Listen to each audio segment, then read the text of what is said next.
এই এপিসোডে আমি ভয়েস রেকর্ডিং করে সরাসরি কোনো ট্র্যাকে বসাবো।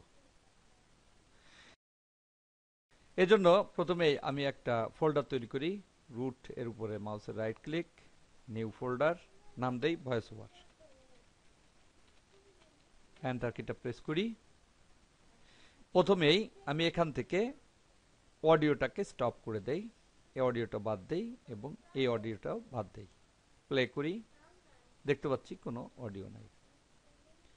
এবার এখান থেকে মাইক্রোফোন এর উপর ক্লিক করি। আমি এখান থেকে ট্র্যাকটা নির্বাচন করি, কারণ আমি সরাসরি ট্র্যাকে নিতে যাচ্ছি। স্টার্ট।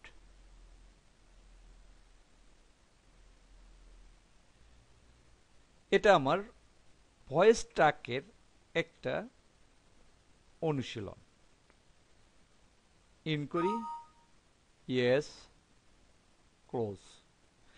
দেখতে পাচ্ছি এখানে যে ভয়েসটা আমি যোগ করেছি সেটা যোগ হয়েছে, কারণ এখানে চ্যানেল ম্যাপিংটা রয়েছে।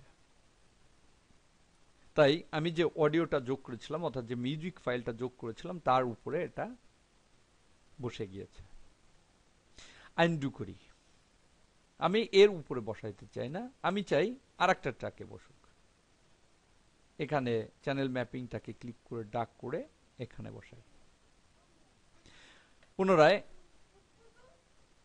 মাইক্রোফোনের উপর ক্লিক করি, ট্র্যাক রয়েছে, স্টার্ট।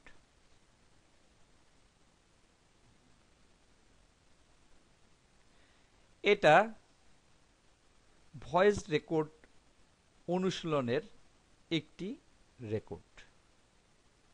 ইন্ড, ইয়েস, ক্লোজ করি। দেখতে পাচ্ছি এখানে নিচে যোগ হয়েছে, যেখানে চ্যানেল ম্যাপিংটা রয়েছে।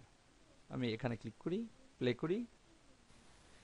এটা ভয়েস রেকর্ড অনুশীলনের একটি রেকর্ড। দেখতে পাচ্ছি এভাবে যোগ হয়েছে। যদি আমি সরাসরি ট্র্যাকে বসাই তাহলে বিন উইন্ডোতেও আসবে এবং ট্র্যাকেও করবে, কিন্তু যদি আমি শুধু বিন উইন্ডোতে বসাই তাহলে ট্র্যাকে আসবে না। বিন উইন্ডোতে সেভ করে সেখান থেকে ড্র্যাগ করে বিভিন্ন জায়গায় বসাতে হবে।